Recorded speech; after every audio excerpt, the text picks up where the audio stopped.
So, the Duterte fanatics went absolutely berserk over Vice Ganda's very simple, very demure, and very cutesy joke about their jailed demigod, Rodrigo Duterte. What's new? Lahat ng real talk, exposés, o kahit simpleng commentary lang tungkol sa paborito nilang corrupt family sa Davao, ang tawag nila agad, paninira. They're so deep into their fanaticism na feeling nila biktima ang mga Diyos-Diyosan nila sa Davao. Yung bagong trending ni Vice Ganda na minamak niya si Tatay Digong. Konting kritik lang, maghuhuramentado na. Insensitive masyado, baka binayaran yan para mag-joke ng ganon. Magbabanta, mag-aamok, magwawala online. Boycottin natin lahat ng pelikula ni Vice Ganda, wag natin panonoorin. Yung iba, gaya ng mga Dutertes mismo, magbabantang pumatay. This page alone has already received several death threats from DDS online. Anong gagawin mo? Ba't mo ako pupuntahan? Ang dali lang, yung behavior mo na nagbabanta, hindi yan pwede sa isang tao. Huwag mo kong sabihan ng security. Huwag mo sabihan ng security. Baka sa isang tao na pinagbantaan mo ay papatulang ka, okay? Sabihin ko sa'yo, hindi ako papatol sa mga ganong klaseng kagaya. Hindi nga, ang kwan ko sa'yo, kung matapang ka, dito ako sa SMOA, dito ako nagtatrabaho. Saan po dyan, sir? Pupuntahan kita. SMOA, madaling hanapin. Isa lang ang SMOA. Saang part? Saang part? SMOA nga eh. Isa lang ang MOA sa Pilipinas. Yes. Madaming part dyan. Northway, Southway. Anong tatanungin kong department o anong trabaho mo dyan, sir? Dito sa hypermarket. Hypermarket? Nakilala mo ako, sigurado matatakot ka pag kilala mo ako. Sino ka nga?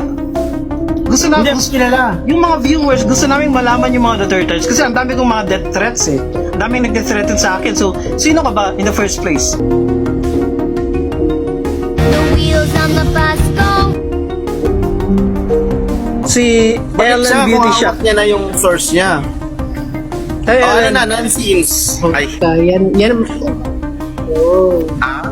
Kasi alam mo ba, parang Hindi pa. Diyan, napaka-mo talaga. Kung dito ka man sa Davao, tayin kita ngayon na. Hindi na Oh, kita yan o, diba? Ay, Grabe, napapatay. nakakatakot. Kinikilabutan ako. Nanginig yung itlog ko doon ah. Si Shop is Grabe, natin yung kanyang account dito. nag-crack yung isang itlog ko sa takot. talaga. Dalawa kayo Ellen yung Beauty Shop. Tayo na daw, papay. Ma'am, ganyan ba kayo lahat sa Davao? Tanong ko lang, ganyan ba lahat kayo sa Davao? Kasi napaka-bullshit. Ma'am, pinanganak po ba kayo na dapat ganyan ang utak ng taga-Davao? Kayo, bago. Siyo? Adik kayo talaga. Ma'am, ma'am, Guys, pakireport na lang wait itong lang ah. mga to, itong Ma'am Ellen, Ma'am Ellen, wait lang ah. Papatay siya pa yung gusto mag-report. Ikaw, Tore. General ka. Kung ayaw mo lumaban kay Baste, ako kalabanin mo. Baka tanggalin ko yung ulo mo. This time, their brilliant idea threatened to boycott Vice Ganda and have him declared persona non grata in Davao City. Disclosure, we're not even fans of Vice. Like, what's new, dude? Do they seriously think masasaktan nila si Vice Ganda na dating ang medyo close kay Digongyo? He even interviewed him before? These are the same people who cheered when Digongyo ordered the shutdown of ABS-CBN, which cost thousands of jobs. Tuwang-tuwa ang mga DDS noon. Do these sheeple really think a boycott and persona non grata stunt will hurt Vice Ganda? She and her network survived the shutdown and thrived.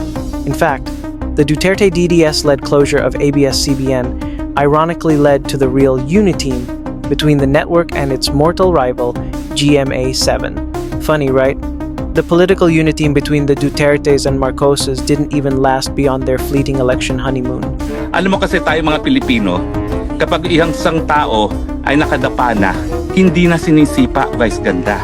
Ang ginawa mo, nasa sahig na si Tatay Digong, nandun na nakakulong na, 80 anyos, mamamatay na ata sa kulungan, sinisipa-sipa mo pa.